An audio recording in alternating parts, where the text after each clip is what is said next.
Hello everybody, welcome to our channel.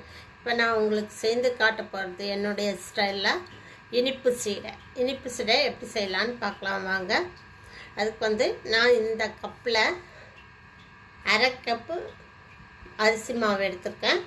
அதில் என்னென்ன போடணும்னு சொல்கிறேன் உங்களுக்கு. இப்போ 1 டீஸ்பூன் உளுத்த மாவு, வறுத்து அரைச்சி வச்சது, கொஞ்சமாக திருவின தேங்காய், கொஞ்சோண்டு எள்ளு,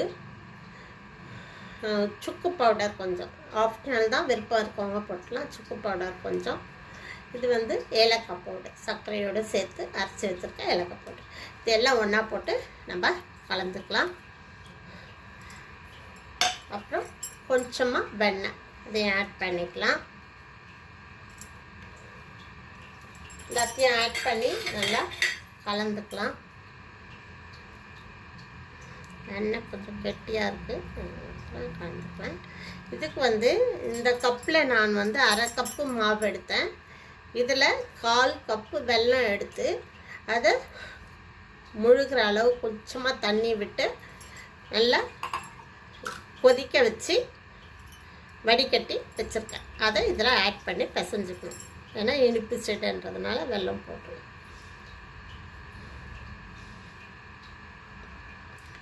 வெள்ளை தண்ணியை ஆட் பண்ணி கொஞ்சம் கொஞ்சமாக ஆட் பண்ணி இது பண்ணிக்கலாம், பிசைஞ்சிக்கலாம். மீதி இருந்தால் விட்டுடலாம்.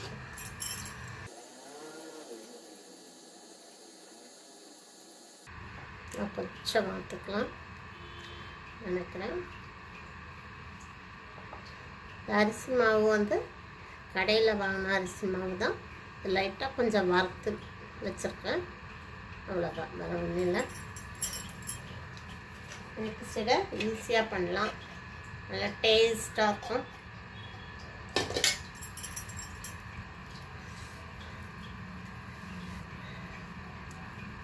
இதை பண்ணி உருட்டிட்டு நம்ம ஒரு 10 to 15 மினிட்ஸ் நல்லா ஆற விட்டுடணும்.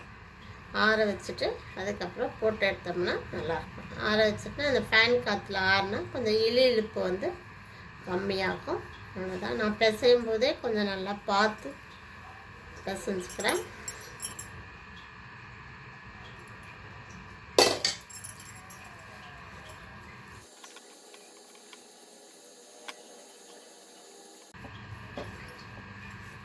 அவ்வளோதான், நம்ம மாவு சூப்பராக பிசைஞ்சாச்சு. இதை நம்ம கொஞ்சம் கையில் நெய்யோ எண்ணெயோ தொட்டுட்டு உருட்டினோம்னா நல்லா அழகாக வந்துடும். இனிப்பு சீடைக்கு மாவு ரெடி. கையில் நான் நெய் தொட்டுண்டேன், உருட்டி இது மாதிரி மொத்தத்தையும் உருட்டி எடுத்துக்கணும். ரொம்ப க்ளோஸ்டாக அமுக்கி அதை மாதிரிலாம் பண்ண வேண்டாம். ஓரளவு லைட்டாக ஜென்டில் ப்ரெஸ் கொடுத்து உருட்டினோம்னாலே போதும்.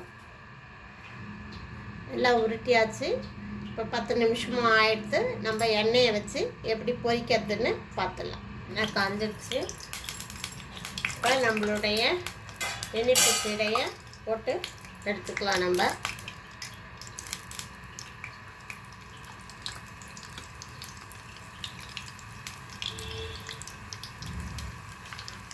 போட்ட உடனே கிளற வேண்டாம்.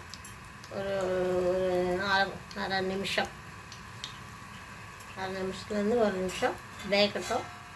அதுக்கப்புறம் நம்ம மெதுவாக திருப்பி விடலாம். இப்படி லைட்டாக திருப்பிகிட்டே இருக்கும். இந்த டைமுக்குள்ள மீடியம் ஃப்ளேமில் வச்சுக்கலாம்.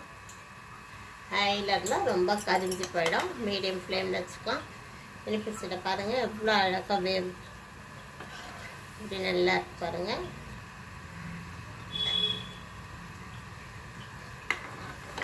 இதுதான் நான் ப்ரிப்பேர் பண்ணுற மெத்தடு.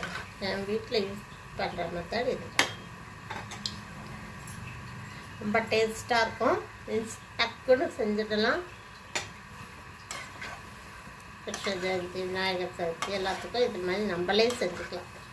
இல்லை என்னைக்குனா நம்ம வேணும்னு நினைக்கிறப்பெல்லாம் ஸ்நாக்ஸாகவும் செஞ்சு சாப்பிட்டுக்கலாம். அவ்வளோதான். இனிப்பு சீடை வெந்ததுக்கு எடுக்கிற பாருங்க. நம்மளுடைய சுவையான ஹெல்த்தியான சூப்பரான டேஸ்டான இனிப்பு சீடை now ரெடி. இந்த வீடியோ பிடிச்சிருக்கவங்க எல்லாரும் ஷேர் பண்ணுங்கள், லைக் பண்ணுங்கள், சப்ஸ்கிரைப் பண்ணுங்கள். தேங்க்யூ.